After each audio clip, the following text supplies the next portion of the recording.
Oke ya, kita mulai ya untuk perkuliahan kita hari ini. Kita masuk di materi week ketiga. Itu sebetulnya bukan week keempat kalau Anda download di ULS itu tulisannya week keempat ya. Tapi sebetulnya ini adalah materi di week ketiga. Nah, oke, materi di week ketiga ini kita akan membahas mengenai regression ya. Ini sebetulnya sempat kita singgung di awal perkuliahan di week ke-1 ya. Salah satu problem yang akan kita selesaikan di machine learning itu adalah problem regression gitu ya. Jadi output yang mau kita prediksi itu berupa nilai apa kira-kira? Apakah nilai numerical, angka, ataukah nilai label? Angka ya. Jadi regression itu output yang akan kita prediksi berupa nilai numerik atau nilai continuous berupa angka. Seperti itu.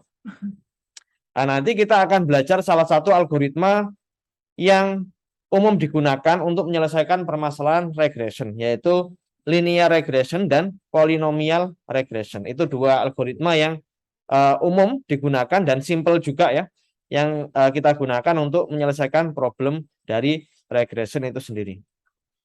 Oke, jadi model regression ini, regression model itu kita gunakan untuk memprediksi sebuah numerical value dari output. Seperti itu ya. Jadi outputnya itu kita sebut sebagai dependent variable. Dependent variable ini kita lambangkan dengan huruf Y.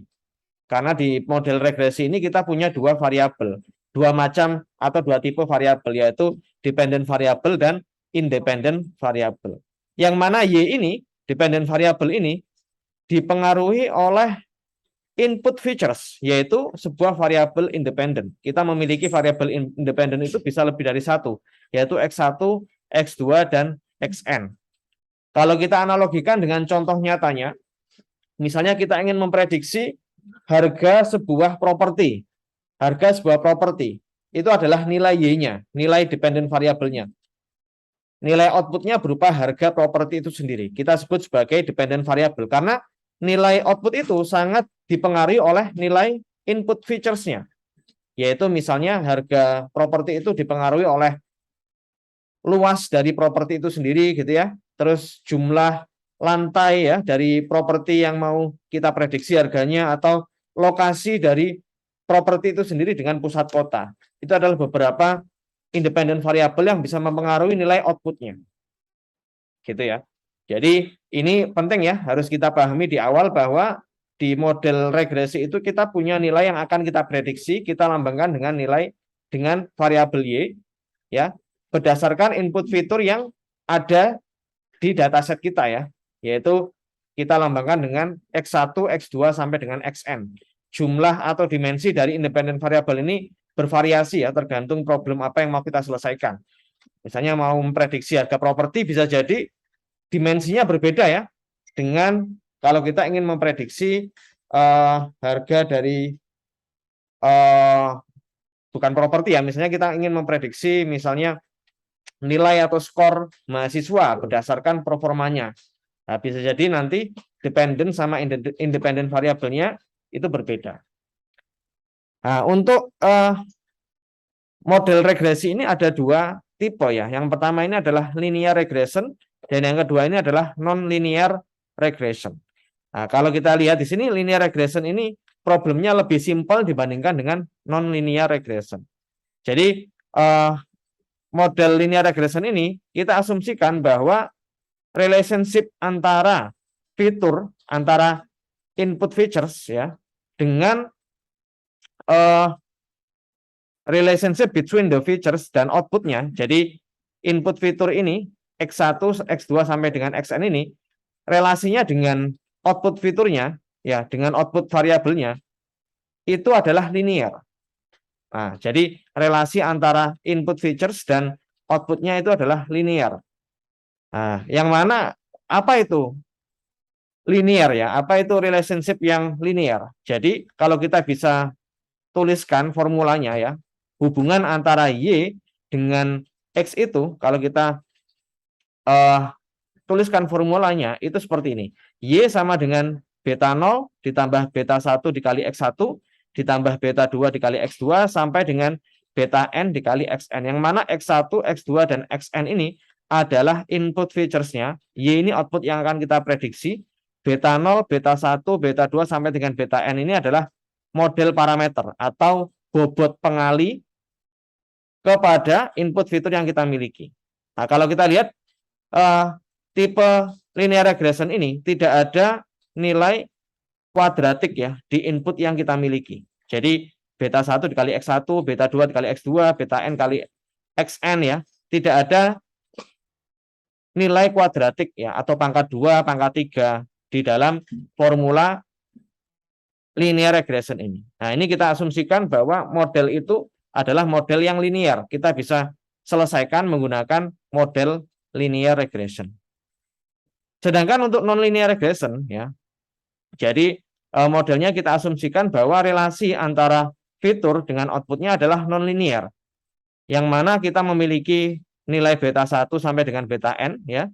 Kita masukkan ke sebuah fungsi x1, x2 sampai dengan xn, beta 1, beta 2, dan beta xn yang mana nanti ada kemungkinan ya nilai x ini ya, nilai x ini, nilai input fiturnya itu memiliki nilai yang kuadratik atau pangkat n.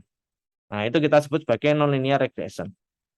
Nah, kita menyelesaikan dua model linear ini dengan cara yang berbeda ya. Kita menyelesaikan dua model regresi ini dengan cara yang berbeda. Kalau linear regression ini nanti kita selesaikan dengan model linear regression ya. Kalau nonlinear ini kita selesaikan dengan polynomial regression. Nanti kita akan bahas satu persatu. Tapi untuk sementara ini kita coba fokus dulu ke linear regression. Begitu ya. Nah, kalau linear regression ini sebetulnya simple ya, karena relasi antara input dengan outputnya itu adalah linear. Tidak ada pengali atau nilai kuadratik di dalam fitur yang kita miliki ya. Nah, nanti kalau kita gambarkan ke dalam bentuk kurva, nanti kurvanya itu berupa garis lurus ya, bukan berupa fungsi apa ya, parabola ya, bukan berupa fungsi parabola. Kalau kita punya fungsi parabola pasti fungsinya kan fungsi kuadratik ya, karena di dalamnya ada nilai kuadratnya. Nah, kalau kita menggunakan model linear regression ini, nanti kalau kita gambarkan fungsi regresi linearnya itu berupa garis lurus. Oke ya. Nah, di mana kita juga punya nilai error function ya. Nah, jadi nanti kita lihat ya apa itu error functionnya. Nanti kita akan lihat setelah di slide berikutnya. Oke, nah ini untuk memprediksi sebuah output value Y. Jadi Y ini kan output yang mau kita prediksi. Kita memiliki Y hat ya, Y hat tambahnya seperti ini. Ini adalah fungsi yang akan kita bentuk menggunakan model linear regression. Nah, kita harapkan nanti output dari Y hat ini dengan Y itu tidak memiliki perbedaan yang jauh. Gitu ya. Nah, Y hat ini adalah nilai yang akan kita nilai output dari model linear regression yang akan kita buat. Di mana nanti Y hat ini dibentuk dengan nilai beta 0 ditambah beta 1 dikali x1, beta 2 dikali x2 sampai dengan beta n dikali xn. Yang mana nilai beta 0, beta 1, beta 2 dan beta n ini akan kita tentukan. Gitu ya, akan kita tentukan beta 0, beta 1, beta 2 sampai dengan beta n ini adalah bobot yang akan kita tentukan menggunakan algoritma linear regression. Gitu ya. Ya, tujuannya kita harus meminimalisir nilai sum of square error. Nah, apa itu sum of square error? Sum of square error itu kita hitung dengan cara ini ya, kita hitung gap ya. Ini kalau kita coba tuliskan di sini sebentar. Saya annotate dulu. Oke ya. Ini adalah nilai atau formula dari sum of square error. Kita bandingkan antara nilai output real outputnya dengan output dari model linear regression kita. Jadi ini yang akan nanti kita hitung gapnya antara real outputnya dengan output dari model linear regression yang kita buat. Jadi ini kita coba lihat gapnya, terus kita kuadratkan ya, kita jumlahkan sebanyak M. Nah, M ini apa? M ini adalah jumlah observasi kita. Misalnya kita punya 100 data ya, Dataset kita ada 100 data misalnya. 100 data yang akan kita gunakan untuk memprediksi harga sebuah properti. 100 data itu anggap saja dari data histori penjualan properti yang kita miliki. Itu ada 100 data. Nah, dari tiap nilai observasi itu nanti kita akan cari gap-nya dengan output yang mau kita prediksi ini. Nah, kalau kita coba detailkan lagi di sini, kita bisa hitung ini ya. Nah, YI ini kan ini nilai real outputnya, yang mana Y hat I ini didapatkan dari sini ya. Ini dapat dari sini. Nah, ini kalau kita masukkan kan seperti ini ya. Beta 0 ditambah beta 1 dikali X1, beta 1 dikali X1I, tambah beta 2 dikali X2I, sampai dengan beta N dikali dengan XNI. Gitu ya. Yang mana I-nya ini akan bernilai ini ya, ada nilai observasi ya, ini ya, M. Banyak M. Oke, ini memang agak sedikit itu ya, penjelasan matematisnya agak sedikit banyak karena model linear regression ini output yang akan kita prediksikan berupa nilai numerik ya. Jadi kita perlu memahami beberapa fungsi di dalam linear regression ini. Gitu ya. Oke, kita coba kembali ke slide sebelumnya dulu. Ini ya. Jadi saya coba sedikit ulangi lagi, kita punya sebuah formula ini ya, linear regression. Ini adalah tipe dari regression model yang linear ya. Nah, hubungan antara Y ini ya dengan X ya, hubungannya itu adalah linear karena nilai X1, X2 sampai dengan Xn-nya ini tidak ada yang bernilai kuadratik atau bernilai pangkat N, pangkat 1 semua kan, X1, X2 sampai dengan Xn-nya itu adalah nilainya tidak ada yang kuadratik. Ini kita anggap sebagai tipe dari linear regression. Sedangkan untuk yang non-linear ya, non-linear ini relasinya itu tidak linear, yang mana nanti ada kemungkinan nilai dari X1 ya, nilai dari X1, X2 atau Xn ini ada yang bernilai kuadratik atau pangkat N. Gitu ya. Nah, ini kalau kita lihat dari fungsinya pasti lebih simple ya, lebih sederhana dari linear regression dibandingkan dengan non-linear regression, gitu kan ya. Oke. Itu untuk penjelasan mengenai linear regression ya.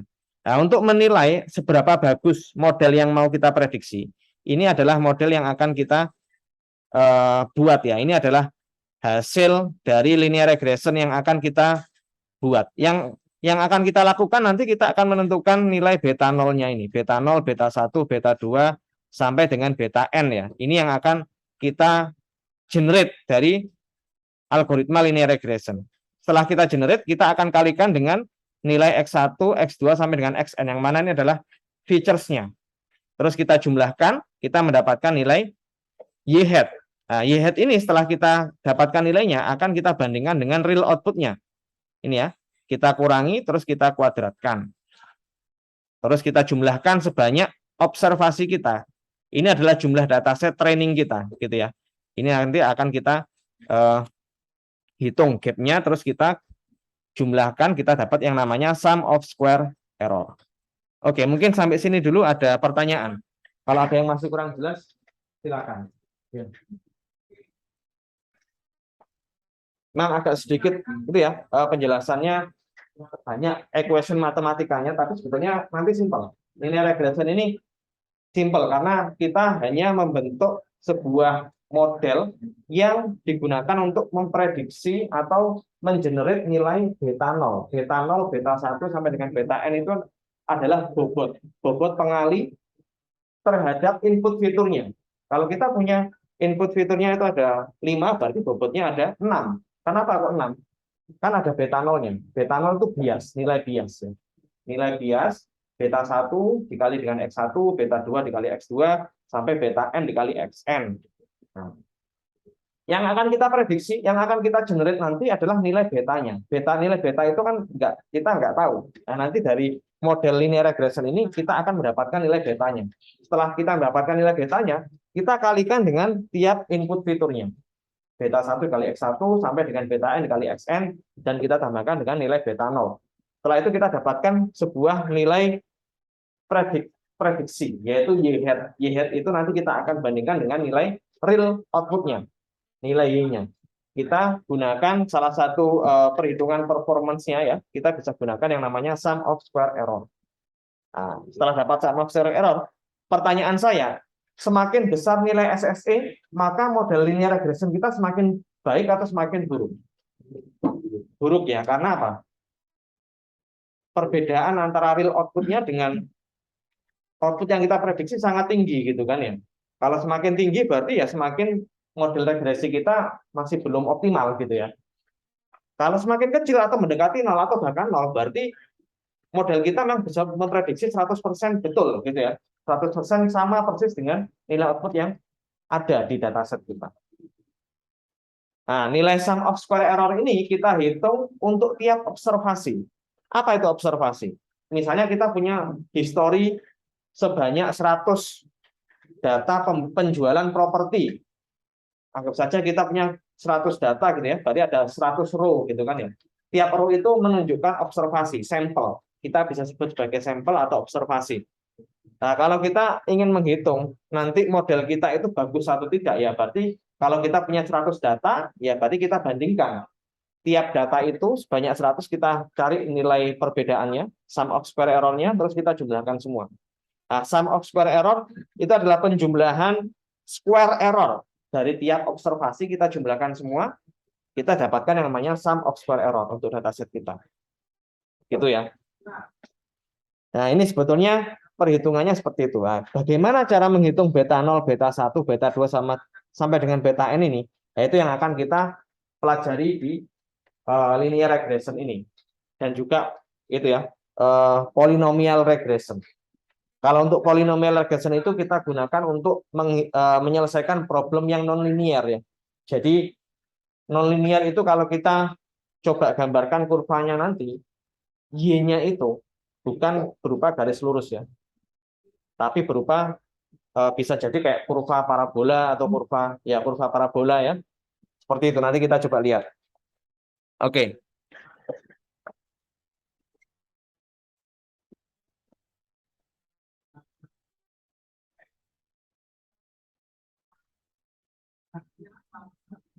Oke, kita lanjut ke next slide.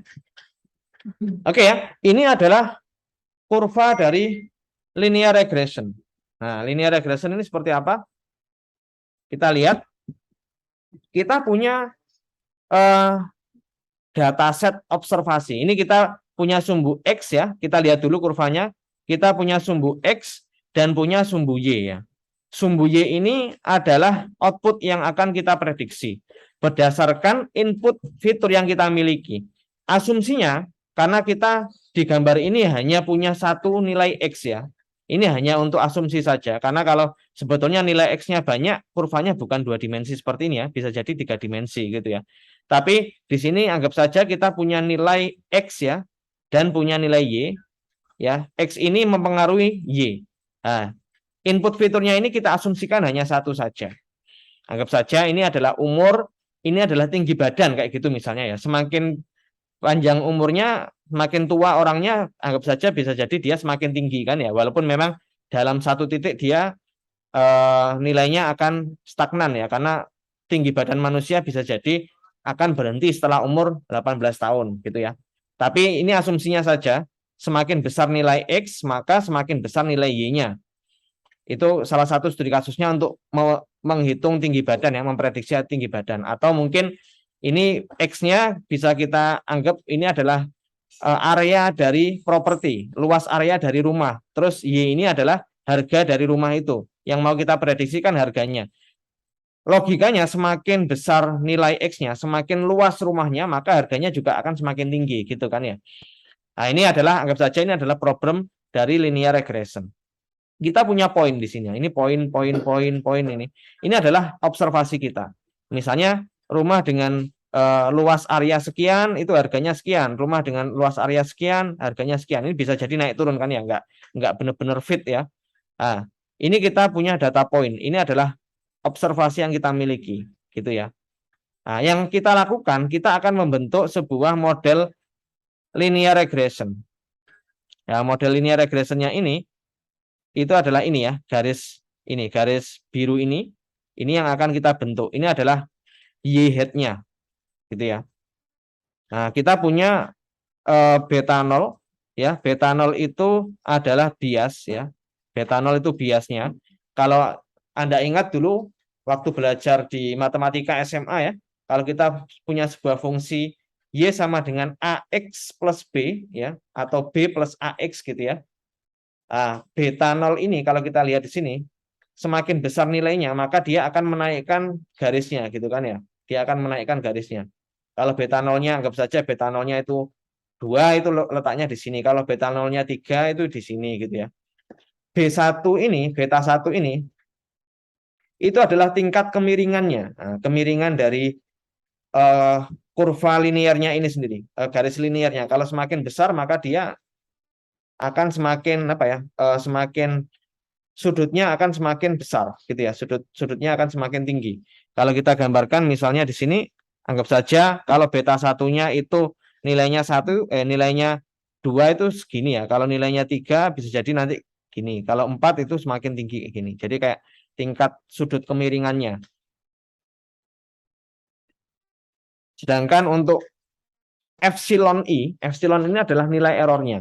Nah, nilai error ini memang tidak bisa kita hindari karena memang di real case-nya itu tidak sebuah sampel itu tidak fit dengan sebuah model regresi linear. Ya, ini yang akan kita minimalisir sih sebetulnya. Nah, kita bisa tentukan kira-kira kurva yang seperti apa yang memiliki nilai error yang paling kecil. Nah, nilai error ini adalah nilai gap antara observed value ya dari data observasi kita dengan model dari linear yang akan kita bangun ini. Nah, jadi epsilon I ini bisa jadi ini ya, gap antara tiap titik, tiap poin observasi dengan model linear regresi kita. Nah, jadi ini YI itu adalah real outputnya ya. Ini bukan nilai yang mau kita prediksi, ini adalah real outputnya.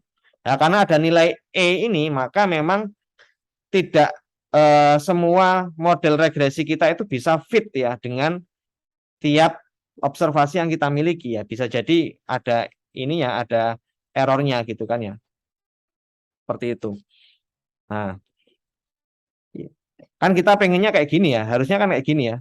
Nah, bisa memprediksi tiap nilai itu secara akurat kan gini kan ya.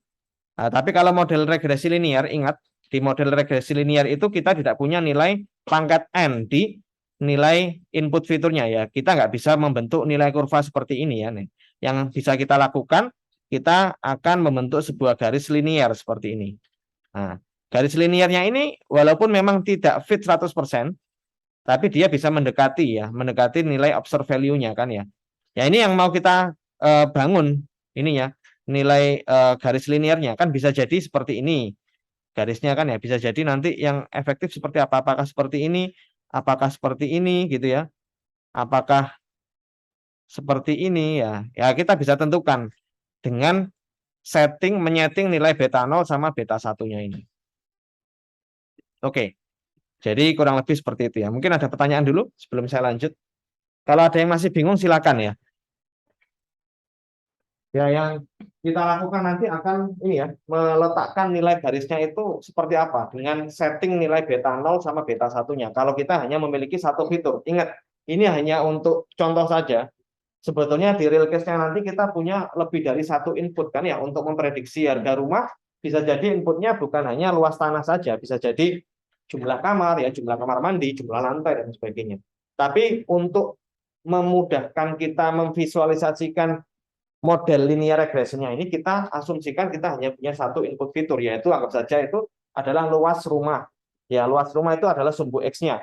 Sumbu Y-nya itu adalah harga rumahnya. Yang mau kita prediksi harga rumahnya berdasarkan luas rumah itu sendiri. Kalau kita analogikan seperti itu, pasti semakin luas rumahnya ya harganya akan semakin tinggi.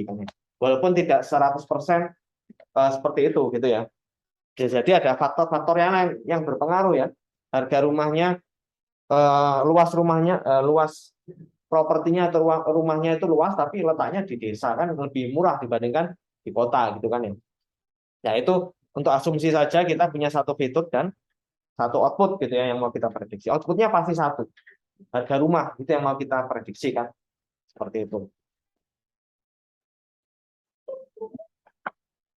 Oke, mungkin sampai sini ada pertanyaan dulu.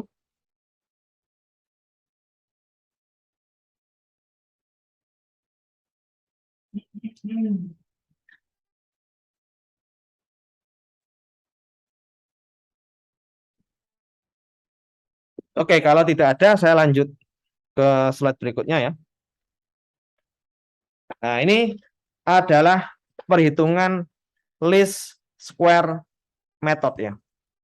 Jadi gini, eh, kita coba lihat untuk menghitung sum of square error, ini ya, untuk menghitung sum of square error, kalau kita coba tuliskan formulanya dalam bentuk vektor, gitu ya, dalam bentuk vektor, itu seperti ini. Sum of square error ya. Jadi kita lihat di sini kita punya Y ya, sama punya X dikali dengan beta. Oke, saya coba tanya dulu. Kira-kira dari formula ini ya, untuk menghitung sum of square error ini sebetulnya sama dengan formula kita sebelumnya ya. Ini kan sebetulnya ini ya, sama dengan formula kita. Tapi ini kalau kita hitung dalam bentuk matematis ya. Nah, kalau di sini kita punya Y sama X dikali beta. Kira-kira X kali beta itu apakah benar dia adalah Y hat-nya? Bagaimana menurut Anda? X beta ini apakah dia adalah nilai dari Y hat ya? Apakah ini adalah Y hat? Iya atau tidak kira-kira? Y hat kah ini? Kalau kita lihat di sini untuk menghitung sum of square error ya, kita punya Y hat di sini kan ya? Ini betul Y hat atau enggak ini?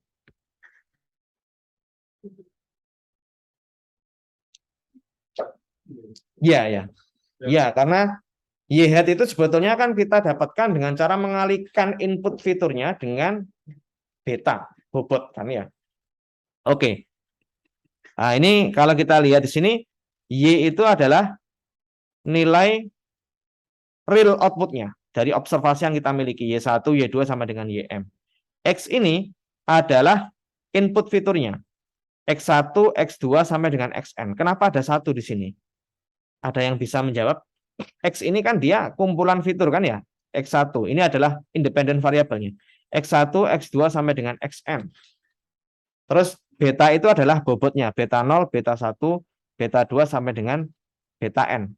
Pertanyaan saya ini kenapa ada satunya di sini? Ada yang bisa bantu saya menjelaskan?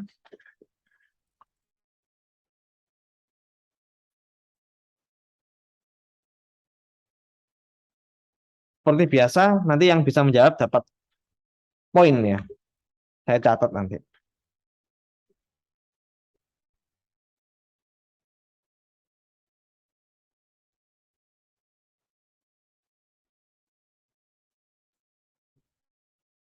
Karena,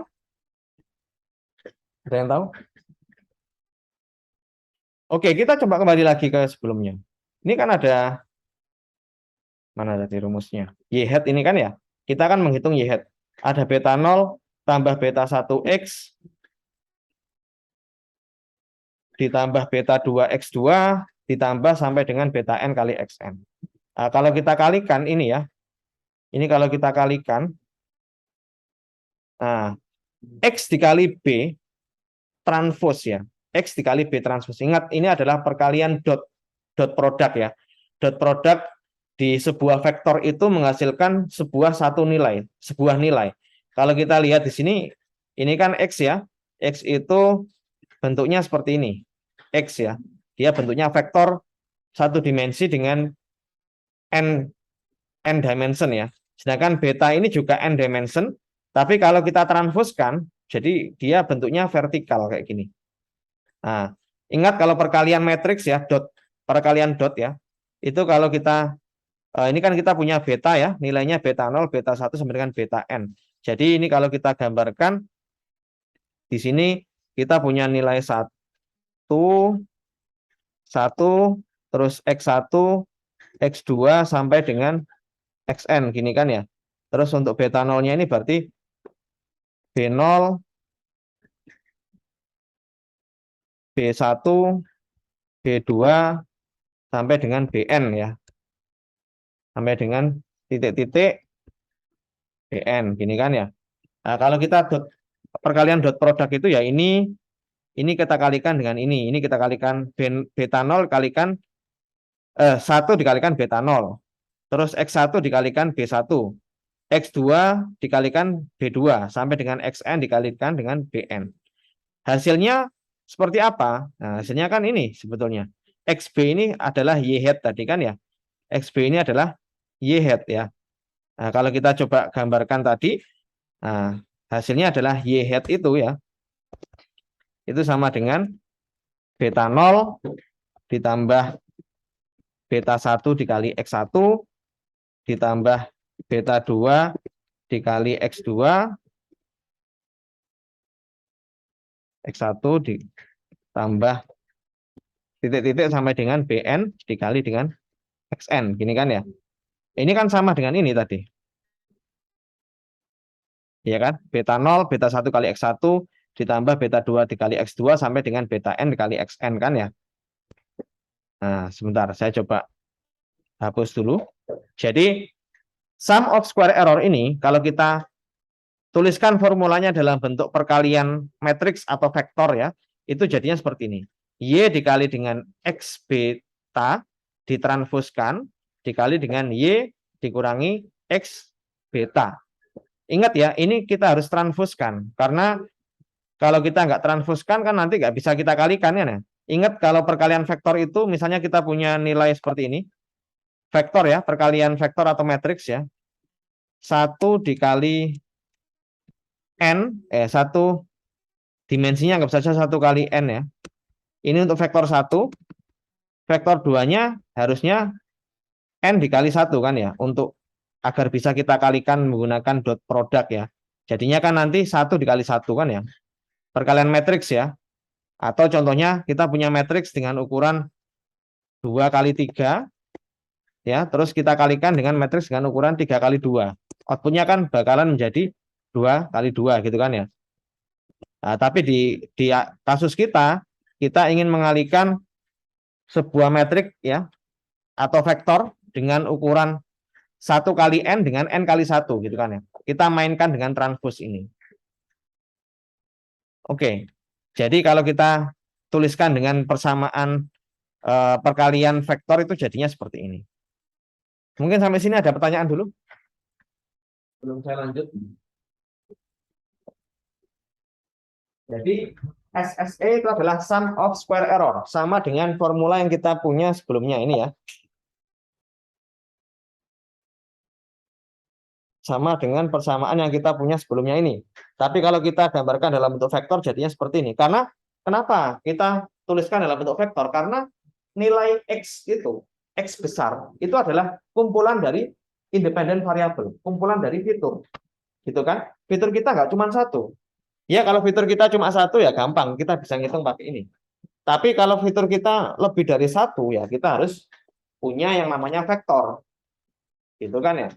Nah, vektor nanti kita implementasikan dalam bentuk array ya nanti di Python-nya. Oke, mungkin sedikit itu ya biar biar uh, merangsang pemahaman Anda gitu ya. Pertanyaan saya ini bisa tolong dijawab. Kira-kira M itu apa? Jumlah apa? Ini kan kita punya M ya. Saya sudah jelaskan berkali-kali tadi. M. M itu banyaknya apa?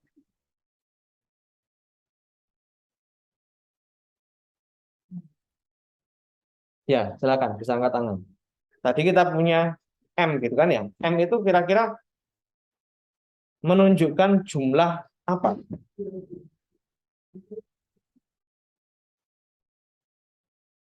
Ada yang tahu? Jumlah?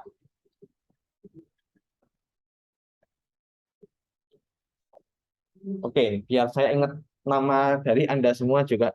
Saya coba tunjuk ya. Siapa ya?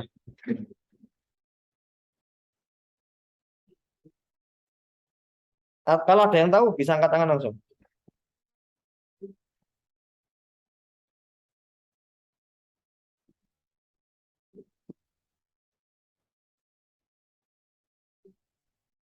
Ada yang tahu?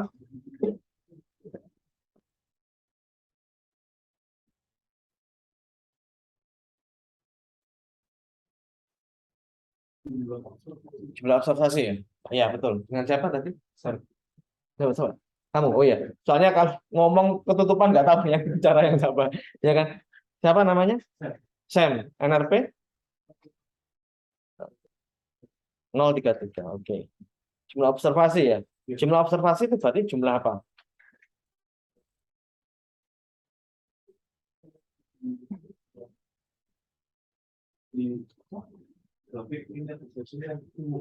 Oh ya.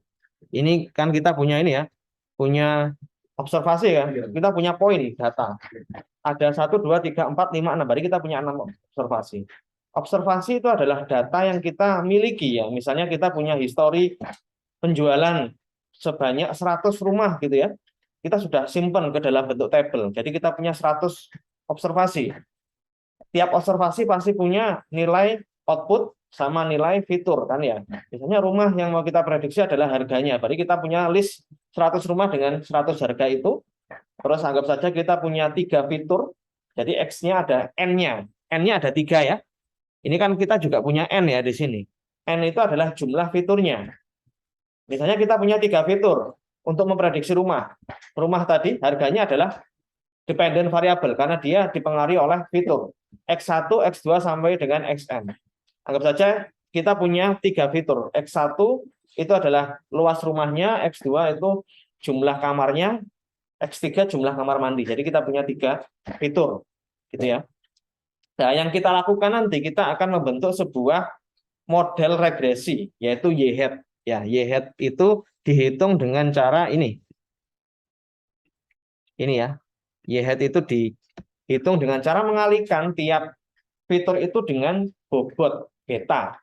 Bobotnya sejumlah berapa? Karena kita punya fiturnya itu 3, harusnya bobotnya 3 juga, tapi kita punya yang namanya bias. Nah, bias itu biar kalau kita coba ilustrasikan di sini, sebetulnya bias itu berguna untuk itu ya, menentukan posisi tinggi dari model linear regression itu sendiri. Beta 0 ini kan. Nah, ininya kan ya. Kita bisa naikkan atau turunkan gitu ya. Nah, jadi beta 0 itu adalah biasnya.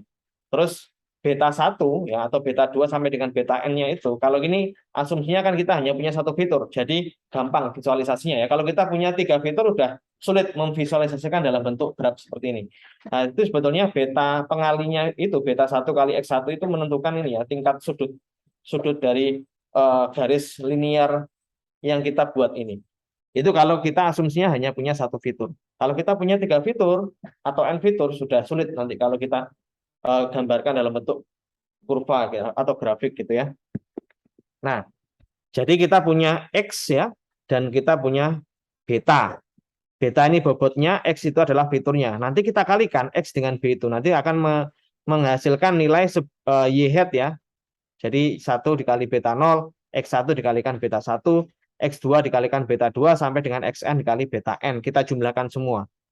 Nah, kita yang akan kita lakukan adalah mengoptimisasi problem itu agar kita bisa membuat sebuah model regresi yang benar-benar memiliki nilai sum of square error yang paling minimum. Optimasi yang kita lakukan adalah meminimalisir nilai sum of square error-nya. Seperti yang tadi Anda katakan, sum of square error itu kalau semakin tinggi nilainya, maka ya semakin jelek model regresi yang kita bangun. Tapi yang kita inginkan adalah meminimalisir sum of square error-nya dengan cara mengatur nilai betanya. Nah, nilai betanya itu kan kita nanti akan kustomisasi biar nilai sum of square error-nya minimal. Nah, jadi kita meminimalisir nilai sum of square error ini. Yang mana sum of square error ini? Ya ini, ya kan? Formulanya kan ini. Nah, untuk meminimalisir sum of square error berdasarkan nilai betanya, kita bisa menggunakan yang namanya partial derivatif. Anda mungkin masih ingat ya, partial derivatif di mata pelajaran itu ya, matematika di SMA mungkin atau di kuliah ini kan ada mata kuliah mathematics ya. Untuk menghitung partial derivatif itu kita menggunakan yang namanya turunan gitu ya. Turunan. Ingat ya, derivatif turunan ya. Tapi kita nggak akan bahas detail terkait dengan partial derivatif. Kita akan membahasnya. Kita tetap akan membahasnya waktu kita belajar yang namanya artificial neural network. Tapi di sini Anda cukup tahu saja bahwa untuk menghitung partial derivatif SSE terhadap nilai betanya, jadi partial derivatif itu tujuannya adalah kita ingin meminimalisir nilai sum of square error-nya dengan cara mengatur nilai betanya, gitu kan ya? Karena partial derivatif itu kita meminimalisir nilai sum of square error berdasarkan nilai beta, yang mana nilai betanya itu lebih dari satu kan ya? Ada beta 0, beta 1, beta 2 sampai dengan beta n. Nah, itu kita sebut sebagai partial derivatif. Partial derivatif. Jadi turunannya itu with respect to terhadap nilai beta yang mana nilai betanya lebih dari satu. Nah, kita ingin meminimalisir nilai sum of square error berdasarkan nilai betanya. Nah, kita hitung kalau kita bagi ya partial derivatifnya itu bernilai 0. Nah, bagaimana cara menentukan nilai betanya ini? Anda langsung saja bisa menggunakan formula ini. Nah, untuk menghitung nilai betanya tadi, ya, nah, kita bisa menggunakan formula yang ada di bawahnya dengan cara mengalihkan X dengan X ya, X transpose dengan X, terus kita inverse-kan, kita kalikan dengan X transpose, dan dikalikan dengan Y. Nanti kita akan mendapatkan nilai betanya ini. Nah, jadi nilai beta ini kita kustomisasi dengan cara mengalihkan X transpose ya, tiap fiturnya itu kita kalikan, terus kita inverse-kan, dan kita kalikan lagi dengan X, dan kita kalikan dengan Y. Oke, memang agak panjang rumusnya, tapi sebetulnya nanti output dari formula ini adalah nilai beta. Nilai betanya yang paling cocok untuk model regresi kita. Itu harusnya kalau kita mengikuti formula ini, kita akan mendapatkan nilai beta yang mana dia akan memiliki nilai sum of square error yang paling minimum. Seperti itu ya. Nah, jadi prediksinya nanti setelah kita mendapatkan nilai beta ini, nah kita punya y hat ini kita hitung dengan cara mengalihkan X fiturnya dengan nilai betanya ini. Oke, nanti akan kita coba implementasikan di Python. Nanti mungkin akan bisa lebih memudahkan pemahaman Anda. Jadi nilai betanya itu kita dapatkan dengan cara seperti ini. Ya, ini formula ini sebetulnya kita dapatkan kalau kita ini ya menghitung partial derivatif sum of square error with respect to betanya. Oke, mungkin bisa dipahami terlebih dahulu. Coba bisa dilihat-lihat dulu. Kalau nanti ada yang masih bingung bisa ditanyakan.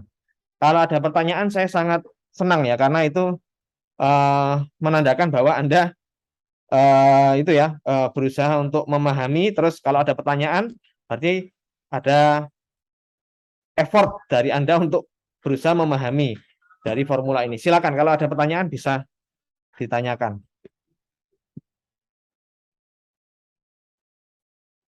Ya memang ini ya machine learning tantangannya di sini. Kita akan bertemu beberapa equation matematika, tapi sebetulnya itu tidak terlalu rumit ya. Nah, memang rumit atau enggak itu relatif ya. Kalau nanti Anda memahami tiap stepnya pasti akan memudahkan Anda untuk memahami bagaimana sebuah model regresi itu bekerja. Oke.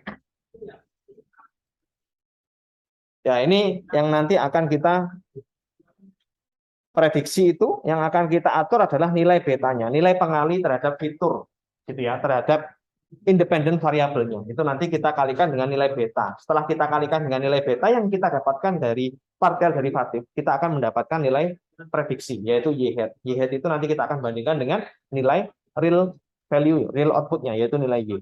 Kita dapat nilai sum of square error-nya yang paling minimum. Memang tidak 100% nol ya nilai sum of square error itu ya, tapi paling tidak mendekati nol.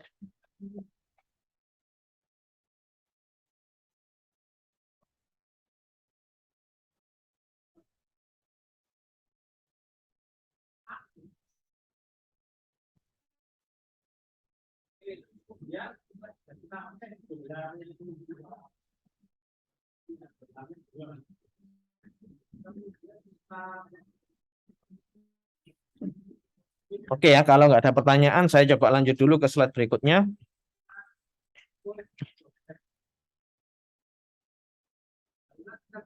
Oke, sebetulnya selain sum of square error, kita juga bisa menghitung mean square error ya, atau MSE. Cara menghitungnya ya gampang saja, kita bagi sum of square error yang kita miliki tadi dengan jumlah observasi kita. Jadi kita dapat yang namanya mean square error ya. Sum of square error adalah error yang kita jumlahkan dari tiap observasi itu kita sum ya, kita jumlahkan. Kalau kita bagi dengan M, otomatis kita dapat mean square errornya kan ya. Selain MSE dan SSE, kita juga bisa menghitung yang namanya coefficient of determination atau R square. Baik SSE, MSE, sama R square ini, itu kita gunakan untuk menilai seberapa efektif model regresi linear yang kita bangun ya. Untuk R square ini formulanya adalah dengan cara mengalihkan sum of square regression dengan sum of square total. Nah, sum of square regression ini menghitungnya dengan cara ini ya, mengurangi Y hat I dengan Y. Jadi ini nilai output yang kita dapatkan dari model regresi dengan Y ini ya, Y bar. Y bar itu adalah nilai itunya, nilai rata-rata dari Y-nya, outputnya. Ini kita kurangi terus kita kuadratkan dibagi dengan nilai real outputnya dikurangi dengan nilai rata-rata dari Y-nya itu sendiri. Terus kita bagi, kita dapatkan nilai R square-nya. Jadi coefficient of determination itu adalah portion of the total variation in the dependent variable Y yang bisa kita jelaskan dengan variasi atau variation di independent variabelnya. Oke, jadi R square ini adalah nilai yang kita dapatkan dengan cara membagi portion of total variation in the dependent variable. Jadi dia adalah variasi di dependent variable Y-nya ini ya. Dependent variable itu kan itu ya, nilai yang mau kita prediksi tadi ya.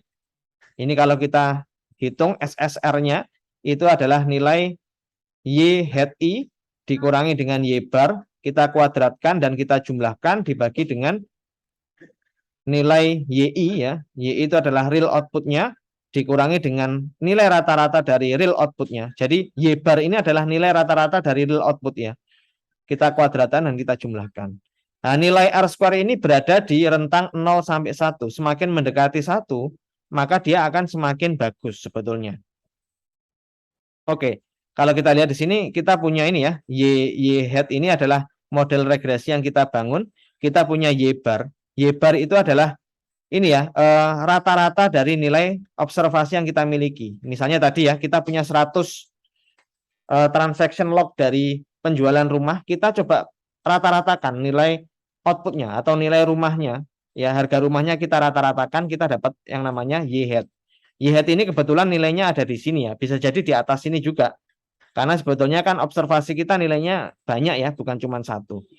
Nah, Y hat ini itu kalau kita lihat di sini ya, dia karena dia nilai rata-rata, jadi dia nilainya statis ya. Ini kalau kita tarik garis lurus seperti ini.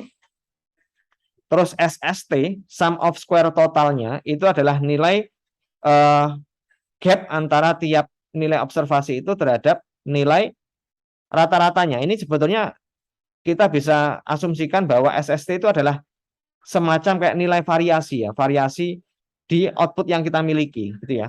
Semakin besar nilai SST berarti variasi output kita semakin banyak gitu kan ya. Kalau semakin nilainya mendekati 0 berarti variasinya nggak banyak. Nah, SST ini kita dapat ini ya.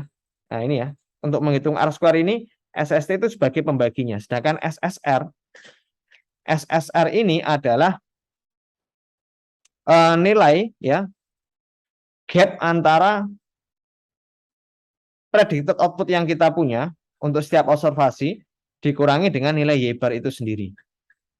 Terus kita kuadratkan dan kita jumlahkan. Nah, SSR ini kita bagi dengan SST, maka kita mendapatkan yang namanya R square. Ya, kalau SSE tadi kan sum of square error ya.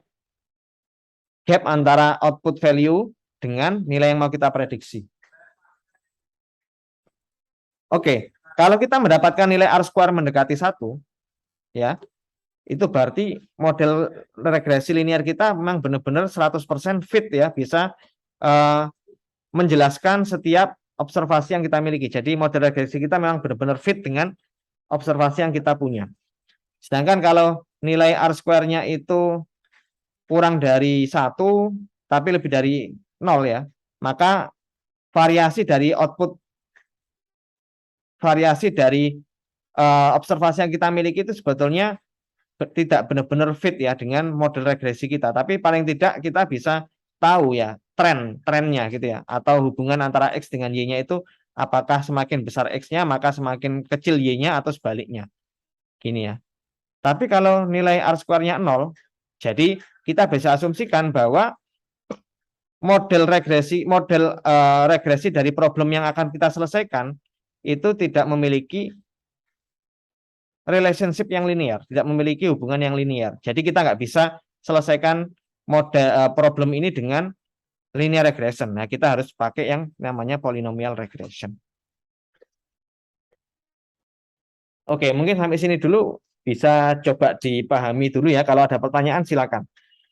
Oke, kita seperti biasa setelah kita jalan 1 jam ada break 10 menit ya. Silakan Anda bisa baca-baca dulu slide-nya. Kalau masih ada yang kurang paham, nanti bisa ditanyakan ke saya. Nanti kita mulai lagi perkuliahannya jam 10.55 ya. Saya coba pause. Oke, kita lanjut ya ke implementasi dari linear regression ya di Python. Jadi sebetulnya ini Anda bisa langsung coba saja di Google Colab Anda masing-masing. Ini kita coba implementasikan aja ya di Google Colab. Oke, sebetulnya untuk membentuk model regresi ini kita bisa bikin dari awal atau menggunakan library dari scikit-learn. Karena ini simple ya, kita coba bikin dari awal dan juga kita akan gunakan library dari scikit-learn juga ya. Nah, ini kita mulai dulu membuat datasetnya ya. Datasetnya ini simple ya, kita nggak perlu pakai real case, tapi kita datasetnya dari bilangan yang kita generate secara random ya. Di Python ya, menggunakan fungsi random. Bentar, saya coba dulu. Oke,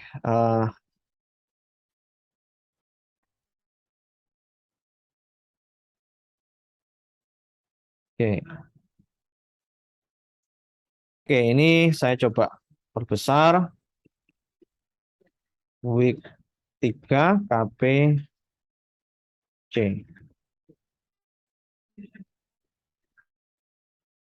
Oke, yang pertama kita import NumPy ya. Import NumPy SNP. Terus kita import Matplotlib untuk menampilkan kurvanya nanti ya. SPLT. Selanjutnya kita coba generate ya. Kita generate sebuah variabel X yang ini nanti akan berisi angka sebanyak 40 ya. Ada 40 item. Nah, kita reshape ya dengan minus 1,1. Mungkin ada yang bisa menjawab kenapa saya reshape minus 1 sama 1 di sini. Ini kalau saya print ya, jadinya kayak gini. Kita punya angka 1 sampai 40 ya, 1 sampai 40. np.range 40 berarti kita generate itu 0 sampai 39 ya. Bentar, saya coba print dulu.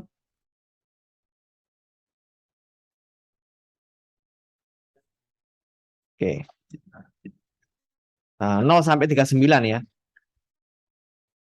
Reshape ini sebetulnya fungsi transpose ya. Ini kalau saya nggak kasih, maka dia akan menjadi vektor satu dimensi gitu ya. Kalau kita pakai dot reshape minus 1,1, jadi dia bentuknya row-nya sebanyak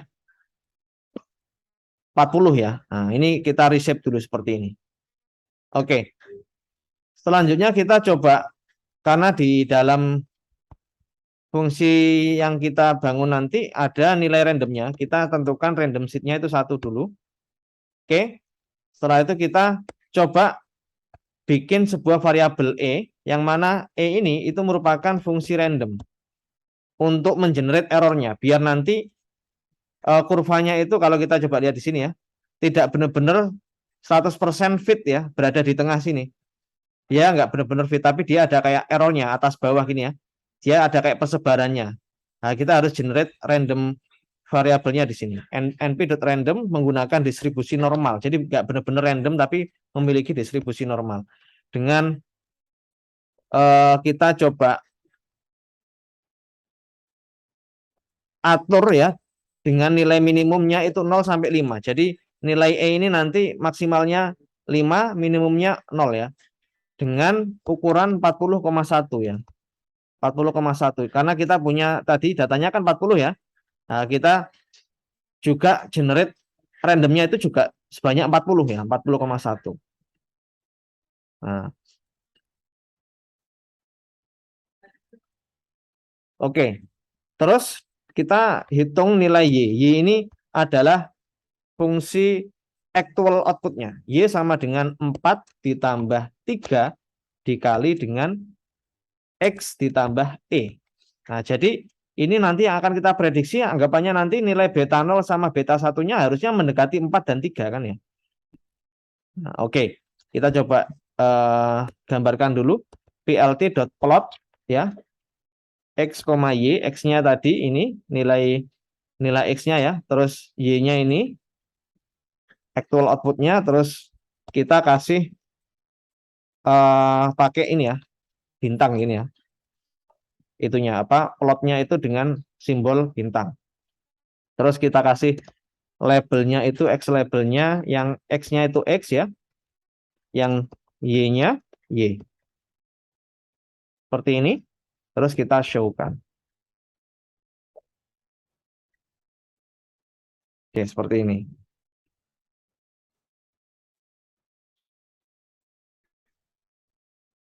Oke. Nah, kita coba print, kita eksekusi, nanti akan terbentuk kurva seperti ini ya. Nah, ini tidak 100% fit ya. Ini kalau nggak saya kasih E ya. Kalau nggak saya kasih E di sini, ya dia 100% di tengah gini kan ya. Nah, ini kalau E-nya saya hilangi. Tapi kalau kita coba kembali lagi, sebetulnya di real case-nya, kalau kita punya problem regresi itu, kita gambarkan seperti ini kan ya. Nah, ini. Kita gambarkan seperti ini. Ini kan ya. Y beta 0 tambah beta 1 X1, di akhirnya ada nilai errornya. Ini adalah nilai yang memang nggak bisa kita handle ya. Nilai error itu kalau di real case-nya, kalau kita mau menyelesaikan problem yang linear, itu pasti ada nilai error di sini. Nah, kalau kita coba lihat di implementasinya tadi waktu kita generate dataset ya, ini. Nah, kita harus tambahkan sebuah nilai E di sini ya, ditambah E. Yang menandakan nilai epsilonnya tadi ya. Yang mana nilai E-nya ini, kalau kita coba print ya, ini kita coba komen dulu. Saya pengen tahu misalnya nilai E-nya itu ada berapa ya. Print E saja di sini ya. Print E. Nah, dia kan nilainya random ya. Nilainya random, minimalnya 0. Ini kok 0 ya. Ini ada yang minus ya. Sebentar. Oh, sorry. Ini bukan nilai minimum sama maksimum. Ini nilai rata-rata dan nilai standar deviasi ya. Saya lupa tadi. Kalau kita mengenerate nilai random itu menggunakan np.random.normal, berarti yang akan kita random itu adalah nilai yang mana nilai rata-ratanya itu 0, standar deviasinya itu 5 ya. Saya coba lihat ya di dokumentasinya np random normal ya. Saya lupa. Tadi harusnya sih nilai 0 itu adalah nilai rata-ratanya, 5 itu nilai standar deviasinya. Kita coba lihat ya di dokumentasinya. Ini 0 itu harusnya rata-rata, 5 itu standar deviasi. Ini bentuknya. Nah, ini kan kita karena di X-nya tadi shape-nya kan 40,1 gitu ya. Terus E-nya juga 40,1 shape-nya harusnya. Nah, kita coba print di sini, kita lihat ya. Oh ya, random normal log itu np.random.normal.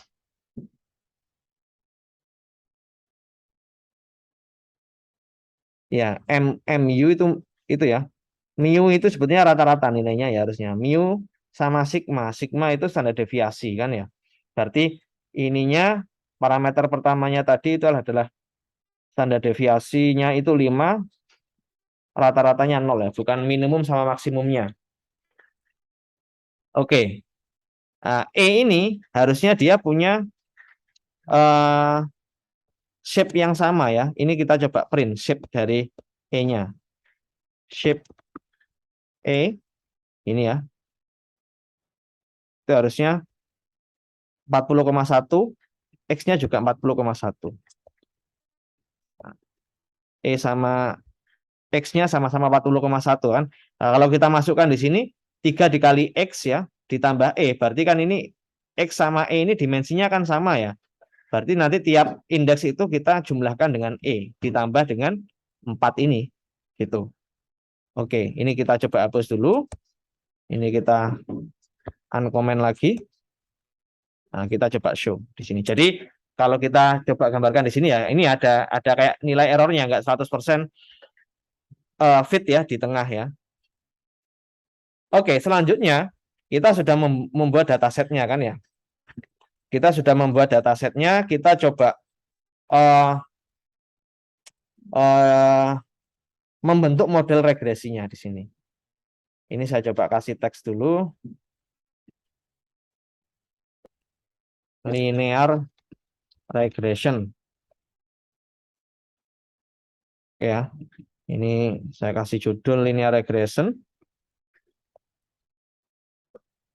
Oke, terus ini yang pertama ini generate datasetnya dulu. Generate dataset ya. Terus kedua ini kita coba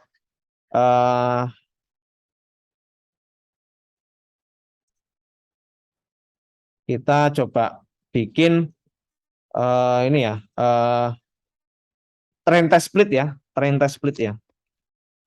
Train test split ini kita coba bagi datasetnya itu menjadi 2 bagian, yaitu data training dan data testing ya. Jadi ini untuk generate dataset, terus kita split ya, datasetnya itu menjadi 2, data training dan data testing. Ingat ya, kalau regresi itu adalah supervised learning, jadi kita perlu yang namanya tahapan training ya. Nah, kita harus mentrain model kita. Nah, ini kita harus bagi datasetnya itu menjadi 2 bagian, dataset untuk training sama testing. Dataset training kita gunakan untuk melatih model linear regression kita, testing itu nanti kita gunakan untuk memvalidasi model regresi linear kita. Caranya kita bisa gunakan library dari scikit-learn ya, from sklearn.model selection ya.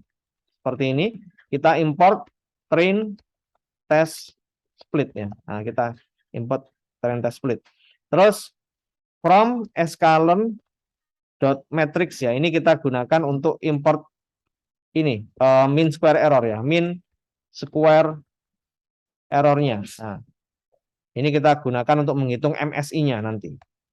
Terus kita bagi datasetnya itu menjadi 2 bagian, X-train, terus X-test ya, terus Y-train dan Y-test.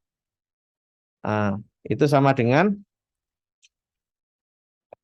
X-train, X-test, Y-train, Y-test sama dengan train test split. Ini kita panggil dari library yang sudah kita import tadi. Dengan parameter yang mau kita split itu tadi kan X sama Y ya. Ini X, X-nya kita sudah punya, Y-nya kita juga punya. Itu dataset kita secara keseluruhan. Kita harus bagi datasetnya menjadi training dan testing. Jadi di sini kita parameter pertama adalah dataset kita yang utuh, X sama Y ya. Parameter pertama dan keduanya itu adalah dataset kita yang utuh dan labelnya secara utuh. Terus parameter yang ketiga, ini kita tentukan test size-nya. Itu sama dengan 0,4. Jadi dari dataset kita yang sejumlah 40 tadi ya, jumlahnya kan 40 ya, 40%-nya itu untuk test set, 60%-nya untuk training set. Nah, ini kita harus random. Nah, jadi pemilihan training sama testingnya kita random. Kita setting random state-nya sama dengan 1, biar hasilnya sama semua ya, antara eksekusi di punya saya sama punya Anda nanti harusnya sama, karena kita setting random state-nya itu sama dengan 1. Oke ya. Nah, ini kita sudah train test split. Selanjutnya kita lakukan itu ya, 1.3 ini predik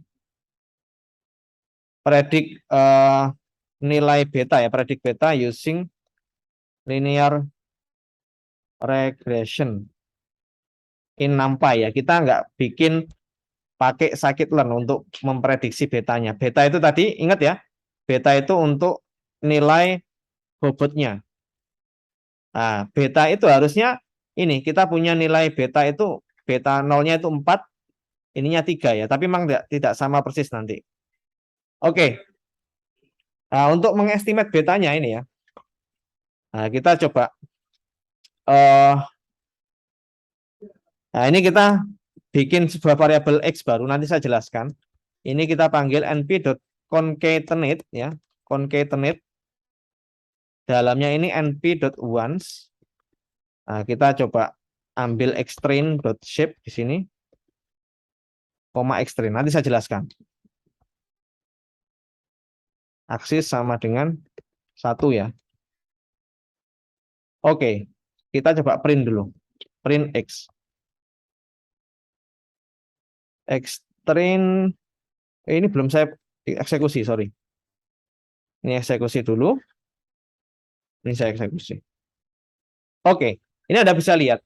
Dari nilai xtrain, ini saya coba print di sini ya. Print x sama, di sini saya coba print xtrain dulu ya. Print xtrain.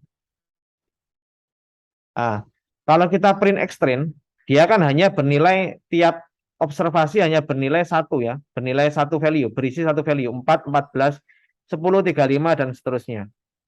Nah, kalau kita lihat di sini, kita concatenate ya, tiap item yang ada di xtrain tadi kita concatenate dengan angka 1. Ini kan concatenate berarti kita gabungkan antara np.once dengan shape sejumlah xtrain-nya, kita concatenate dengan xtrain. Berarti di dalamnya ini kita tambahkan angka 1 kan ya dari tiap observasi itu.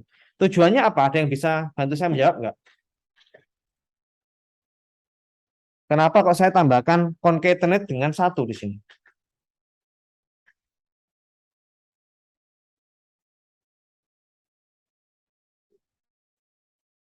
Oke, kita coba kembali lagi ke slide-nya. Nah, ini kan kita punya angka 1 di sini kan ya. Biar kita bisa menghitung nilai beta nolnya, biasnya. Nah, 1 ini nanti kita kalikan dengan beta 0 kan ya. Jadi kita harus tambahkan nilai 1 di sini. Oke, ini saya coba lanjutkan dulu. Nah, ini beta. Beta itu adalah bobot yang mau kita prediksi di sini. Beta sama dengan np.linalg. Oke, nanti saya jelaskan. Dot inverse ya. X ya. Ini saya coba ini aja, kanan kiri aja biar ini kelihatan apa namanya. Bentar. Bisa enggak ya? Bisa ya. Nah, ini saya coba samakan dengan yang ada di slide.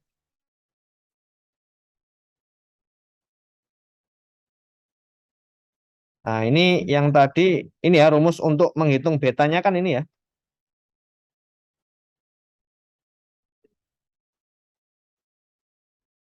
Bentar, kok nggak bisa. Oke, tadi ini saya punya nilai beta itu memprediksinya dengan cara seperti ini. Saya coba kecilkan kanan kiri gini ya, biar kelihatan. Nah, ini nilai yang mau kita prediksi ya. X transpose dikali X inverse dot xt y. Ini kan ya. Nah, kalau kita lihat di sini, kan kita ini ya, np.linalginv. Jadi ini adalah fungsi inverse-nya, fungsi inverse ini. Gitu kan ya.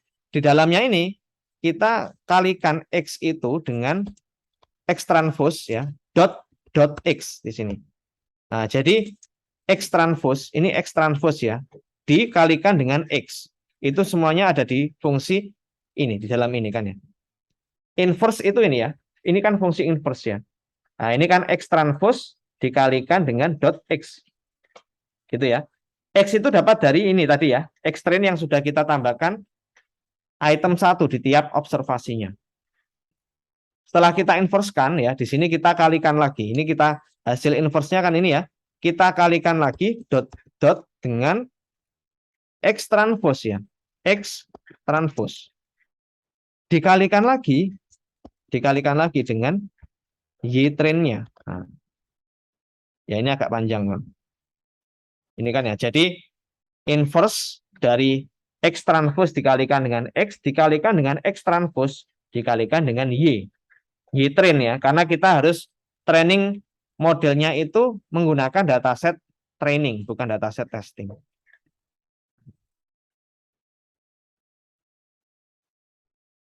Oke ya, ini kita sudah dapat nilai betanya ini. Kita coba print betanya. Betanya harusnya bernilai 2 angka ya, 3,49 sama 3 ya. Nah, kalau kita lihat beta 0 sama beta 1-nya itu ini ya, harusnya kan 4 sama 3, tapi karena ada nilai E-nya di sini, ya memang jadinya tidak fit 4 sama 3, tapi 3,4 sama 3. Tapi paling enggak sudah mendekati nilai 4 sama 3-nya kan ya. Nah, selanjutnya, oke ya, ini kita coba full screen kan lagi.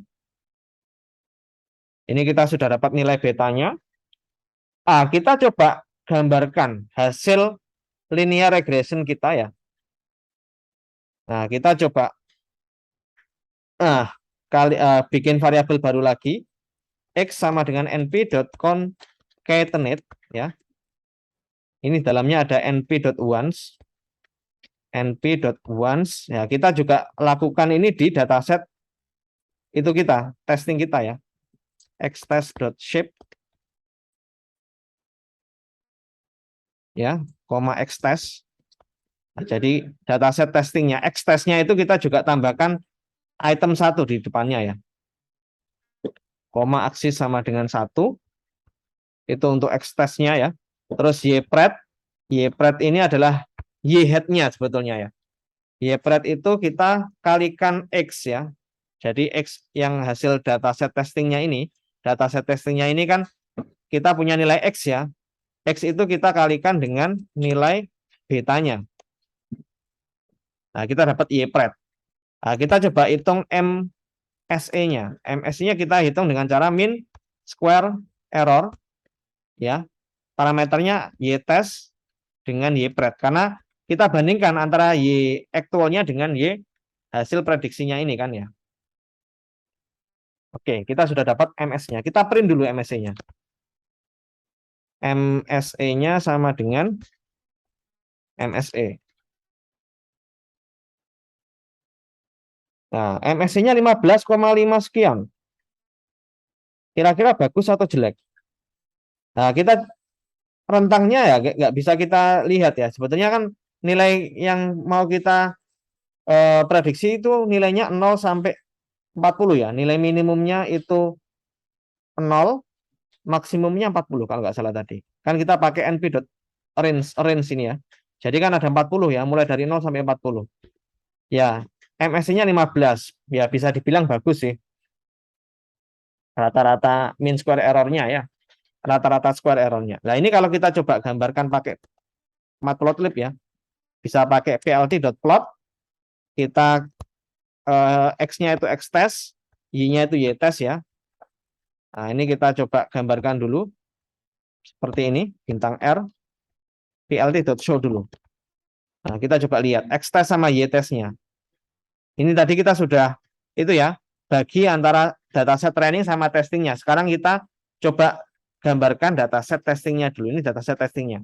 Harusnya jumlahnya 40 ya. Kok 40? 40% dari 40 berapa? 16 ya. 1, 2, 3, 4, 5, 6, 7, 8, 9, 10, 11, 12, 13, 14, 15, 16. Betul ya?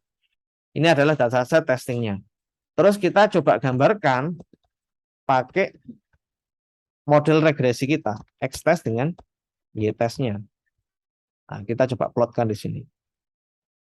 Nah, X-test kok gini? Sebentar. Oh, bukan Y-test tapi Y-pred ya. X-test ya dengan Y prediksinya. Nah, Y prediksinya kan ya, X-test dengan Y prediksinya. Nanti kalau kita gambarkan model regresi kita memang tidak 100% fit dengan observasi kita, tapi paling tidak dia mendekati gitu kan ya. Terus kita kasih labelnya plt.xLabel dengan labelnya X sama Y.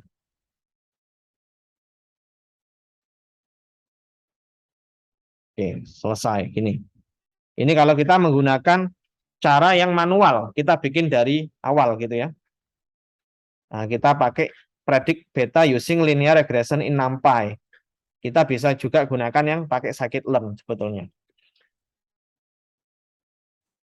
Oke, mungkin Anda coba dulu ya. Ini saya coba. Mana tadi? Pause. Oke, kita lanjut ya.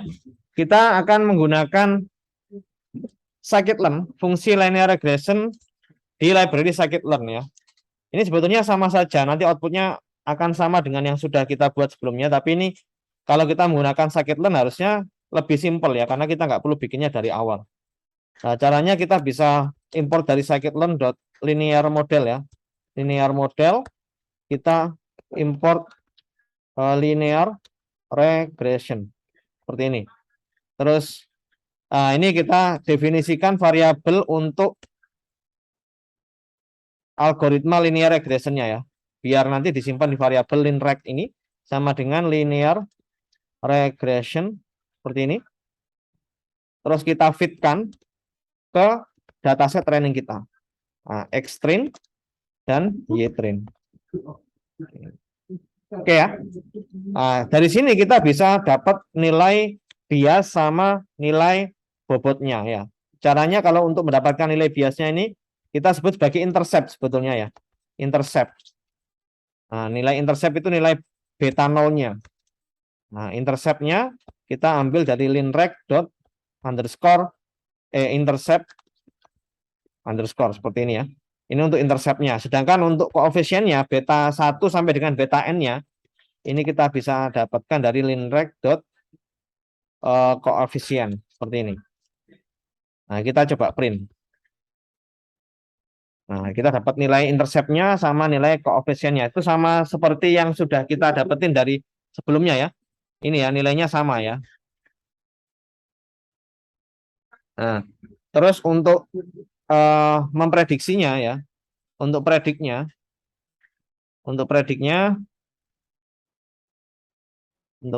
ini kita gunakan seperti ini. Ypred sama dengan linreg ya, linreg ya tadi namanya, linreg dot predict ya. Kita yang mau kita prediksikan nilai X-test-nya ya, seperti ini. Nah, ini kita sudah dapat nilai Ypred-nya. Terus kita bisa hitung nilai MSC-nya sama ya. Ini kita copy saja dari yang sebelumnya ya. Ini kita copy saja. Ini kita copy. Nah, kita paste. Oke. Nah, ini kita coba eksekusi. Nah, sama ya. Hasilnya sama. Oke, itu untuk yang menggunakan scikit-learn. Ya pastinya lebih simpel yang scikit-learn karena kita nggak perlu definisikan fungsi ini ya. Nggak perlu pakai beta sama dengan NP, lin up, bla bla bla ini ya. Kita nggak perlu definisikan seperti ini. Nah, ini kita bisa langsung saja pakai linreg. Ya, kita definisikan variabel untuk classifier regresornya ya. Terus kita fitkan ke dataset training sama Y-train-nya. Nah, kita nanti dapat nilai intercept sama koefisiennya. Dan nilainya sama persis dengan yang kita dapatkan dari NumPy tadi ya. Oke, kita langsung lanjut saja ke ini ya, polynomial regression. Oke, polynomial regression ini kita asumsikan bahwa relasi antara fitur dengan outputnya itu linear, ya linear, tapi dengan model parameter koefisien or weight beta 1, beta 2 sampai dengan beta n ini sama ya. Dan bias konstan termnya juga sama beta 0, tapi dia menggunakan fungsi linear yang polinomial ya, non-linear polinomial. Jadi gini, asumsikan kita memiliki model yang punya asumsi bahwa relasi antara fitur dan output itu linear, tetap linear, asumsi kita linear, tapi sebetulnya realnya dia tidak linear, non linear. Tapi kita bisa selesaikan dengan persamaan linear, model linear. Tapi dengan catatan kita harus mengenerate fitur yang sudah ada itu dengan pangkat n. Nah, bisa degree of 2, bisa degree of 3, sampai degree of n. Nah, problem polynomial regression ini bisa menyelesaikan permasalahan non-linear menggunakan regresi linear dengan mendefinisikan variabel baru, yaitu X1 sama dengan X, X2 sama dengan X kuadrat, sampai dengan Xn sama dengan X pangkat n. Oke, ini kita langsung coba saja di itu ya, di scikit-learn ya. Ini kita tadi semuanya ini adalah linear regression ya. Yang kedua ini kita minimize saja. Selanjutnya ini adalah yang polynomial regression ya.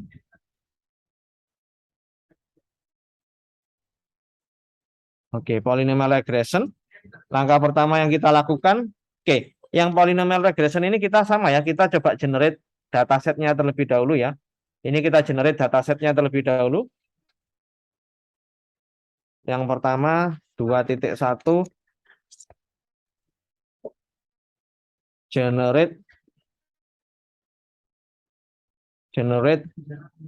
dataset ya. Oke, nah ini kita import NumPy sudah ya, Matplotlib juga sudah kita import. Jadi kita langsung saja ini ya, bikin X ya, variabel X sama ya, np.arrange 40.reshape minus 1,1. Jadi datasetnya juga sejumlah 40 ya. Terus kita random juga, kita butuh merandom nilai errornya ya. Nah, selanjutnya kita definisikan fungsi errornya juga sama ya. np.random.normal dengan rata-rata 0, 5 standar deviasinya, 40,1 ini adalah shape-nya. Tapi y-nya ini kita bikin sebuah persamaan yang non linear, yaitu polinomial ya. Jadi di sini kita definisikan y sama dengan 20 minus 5 dikali dengan x ya, ditambah dengan 0,13 dikali dengan x dikali dengan x ditambah e. Jadi ini bukan persamaan linear, tapi non linear ya. Non linear dalam artian polinomial, karena ada nilai x kuadrat di sini ya. 20 minus 5 dikali x ya, ditambah 0,13 dikali x kuadrat. Nah, sebetulnya ini kan bisa kita selesaikan dengan model linear.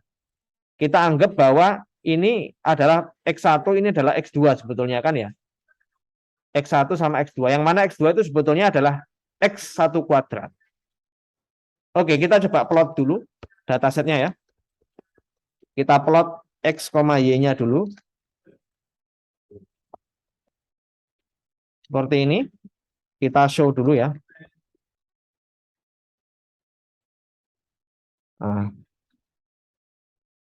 Nah, datanya seperti ini ya. Dan 40. Nah, ini sebetulnya persamaannya kayak kurva gitu ya. Kurva ini ya, kurva cekung ke bawah gitu ya. Terus oke, ini kita coba kasih X label sama Y label.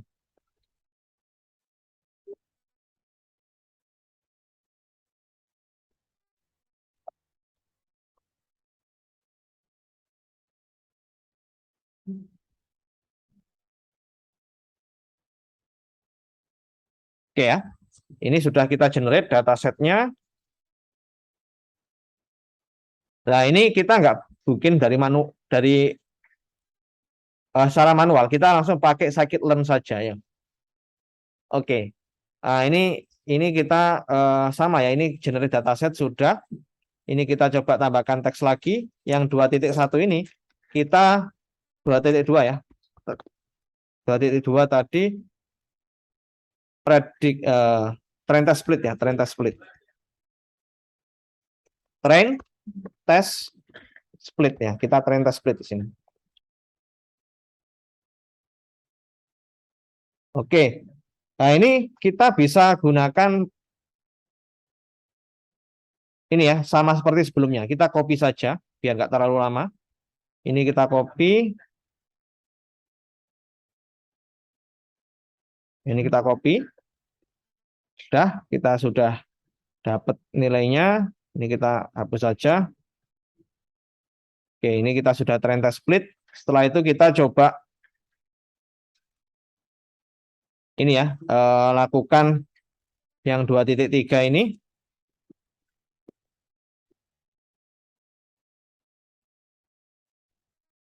1.3 tadi predict beta using linear regression.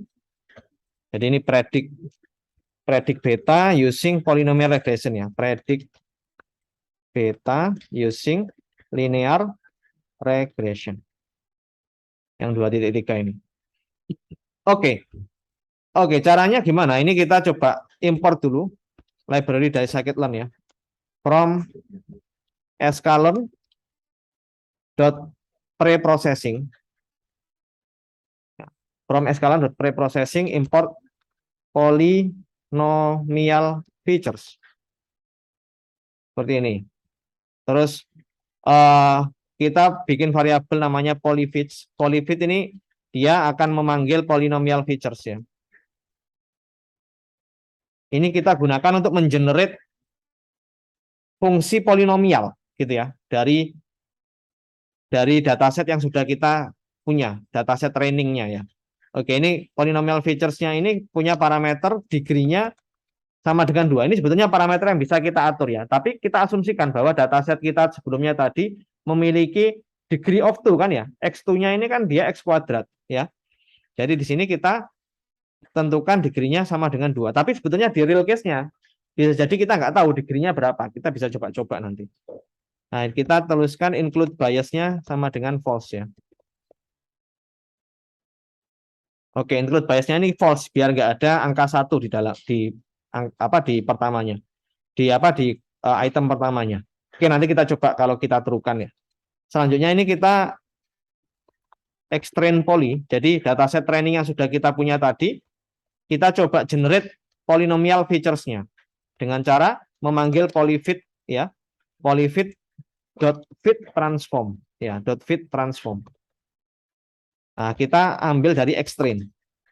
Jadi nanti polyfit extrain poly ini dia akan berisi fitur polinomial dari dataset training kita tadi. Gitu ya, kita generate polynomial features-nya. Oke, extrain tadi kan dia ini ya. Hanya berupa nilainya hanya 1 saja sebetulnya. Oke, setelah itu kita begitu juga untuk extest poly-nya ya. Extest poly-nya ini kita generate dataset kita generate fitur polinomialnya. Ini kita copy saja. Tapi ini bukan menggunakan fit transform ya, tapi menggunakan transform saja.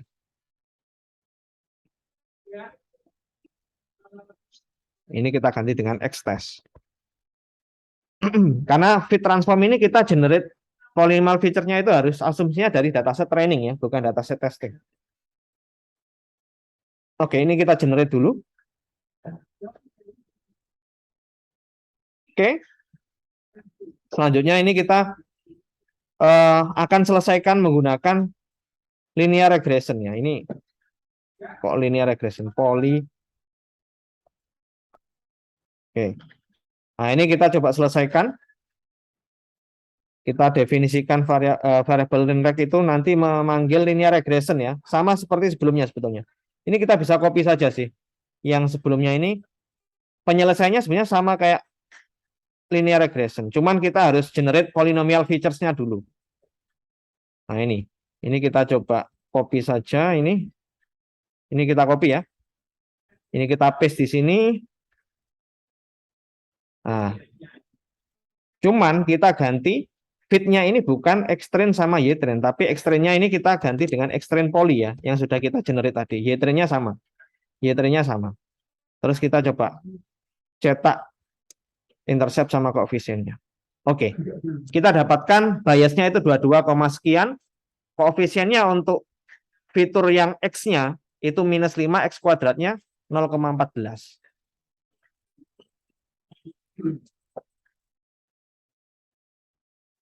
Oke, mungkin saya coba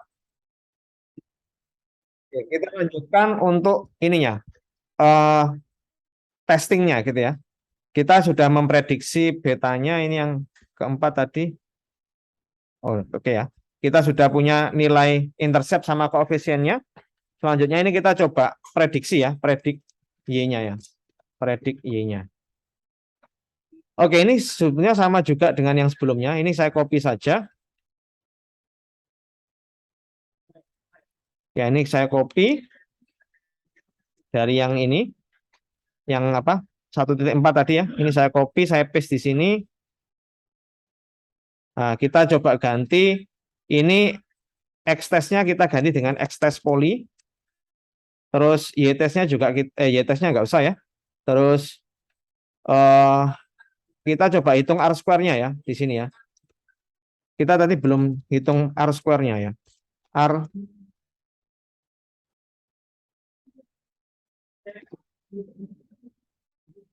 R square-nya ini hitungnya pakai ini. R2 sama dengan linrec.score. Nah, ini kita tambahkan X test poly dan Y test. Ini ya. MSE R square kita sudah dapatkan nilainya, ini diganti dengan R2. Oke, ini kita sudah dapatkan MSE sama R square-nya dulu ya. Coba kita eksekusi dulu. Oke, kita dapatkan MSE-nya 20, sekian, R square-nya mendekati 1, jadi sudah bagus ya. Nah, selanjutnya ini kita coba plotting dulu ya, plt.plot untuk X-test sama Y-testnya.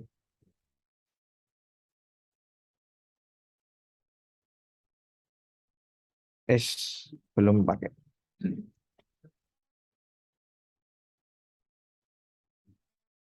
Oke. Oke. Nah, X-test. Oh ya, belum dikasih labelnya ya. Kalau nggak dikasih label kan dia bakalan pakai line gitu kan ya. Nah, ini kan dataset testingnya gitu ya. Kita coba prediksi menggunakan model regresi yang sudah kita buat tadi. Nah, ini kita sudah dapat X-test sama Y-testnya.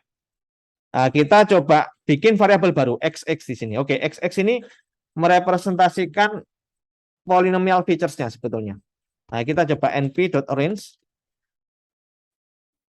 Kita dapat dari xtest.min dan xtest.max ya. Ini dia 0,01, berarti dia mengenerate angka mulai dari xtest min, nilai dari minimum yang ada di dataset testingnya sampai dengan nilai maksimum dari dataset testingnya, dan dia mengenerate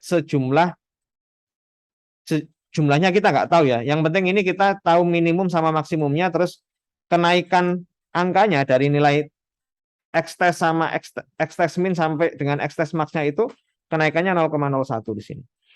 Oke, ini kita reshape dengan ukuran minus 1,1 ya. Oke, sebetulnya XX ini kita gunakan untuk menggambarkan line-nya ya. Line-nya. Oke, nanti saya coba jelaskan lagi. Nah, ini XX poly. XX poly ini kita dapatkan dari polyfit.transform. XX poly. XX ya. Oke, nanti saya jelaskan ya sebentar. Saya coba selesaikan dulu. Y-nya ini kita ambil dari linrec. Predik ya, linrec.predik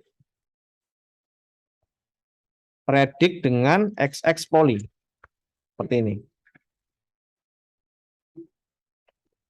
Oke, ini kita copy saja dari sebelumnya untuk ininya ya. Ini kita copy, paste di sini. Plotnya XX sama YY. Oke, sebetulnya gini. Ini kan kita punya XX ya, sama YY. Gitu kan ya.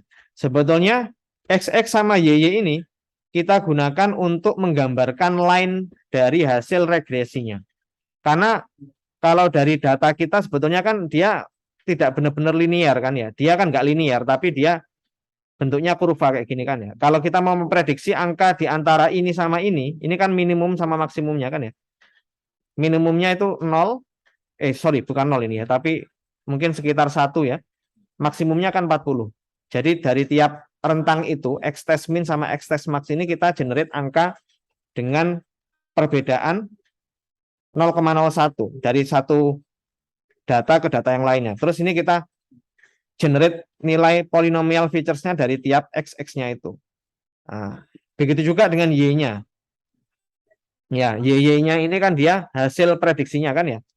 Kita prediksi menggunakan nilai x polinya tadi. Oke, ini kita coba gambarkan. Transformnya. Oh iya. Transform. Oke ya.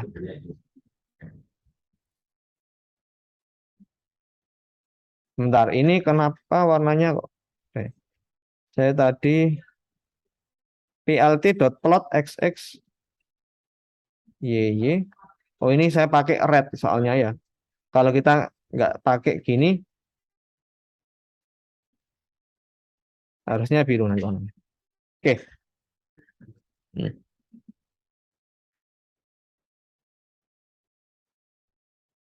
Oke, saya coba. Ini tugasnya itu ya, untuk dataset yang lain. Ini kita coba lihat.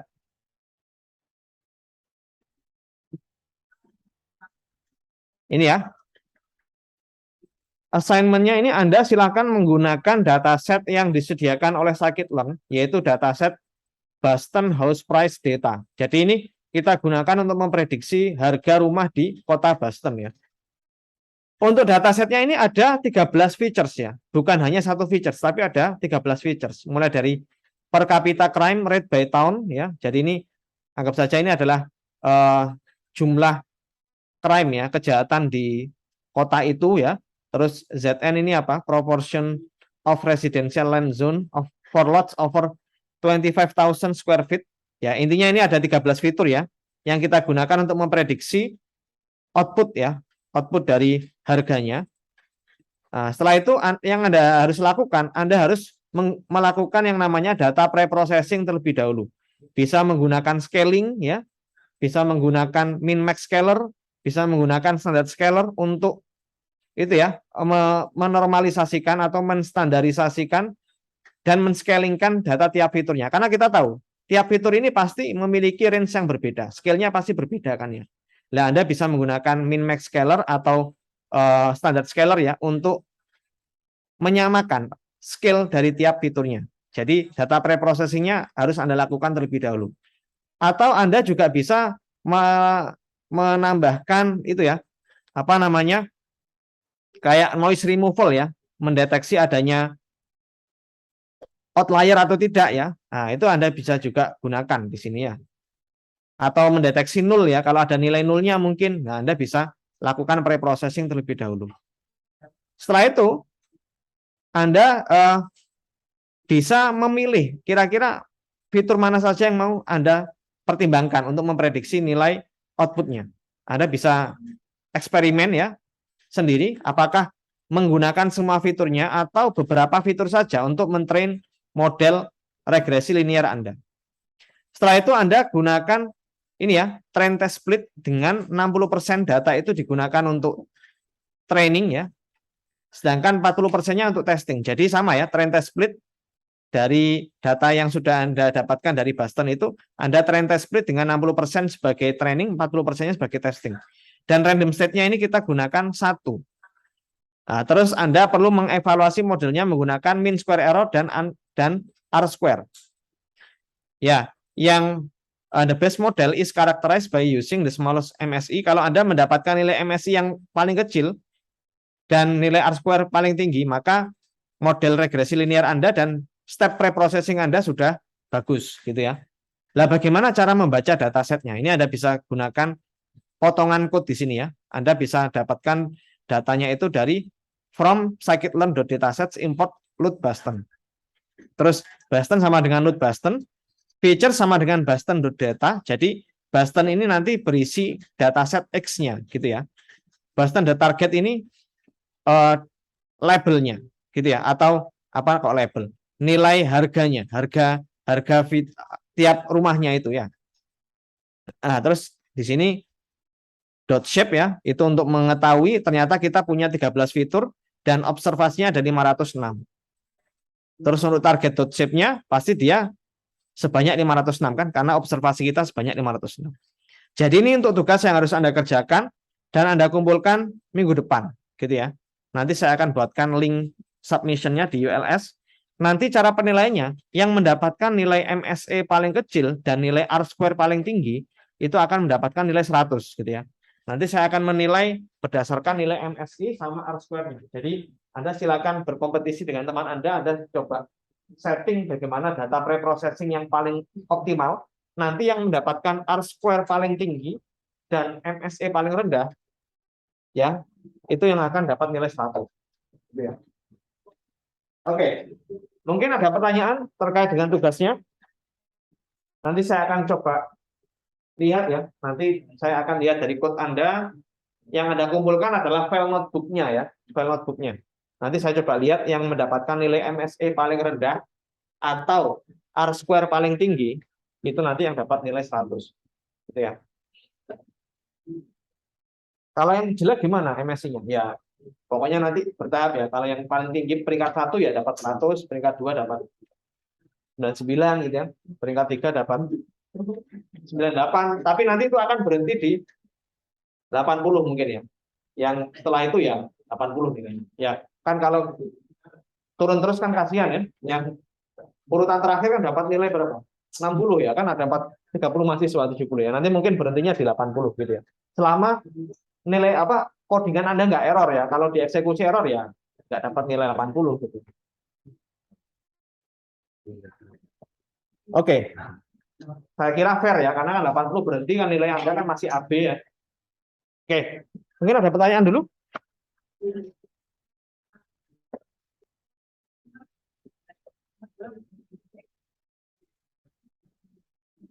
Oke, kalau nggak ada pertanyaan, saya akhiri ya. Untuk perkuliahan kita hari ini, saya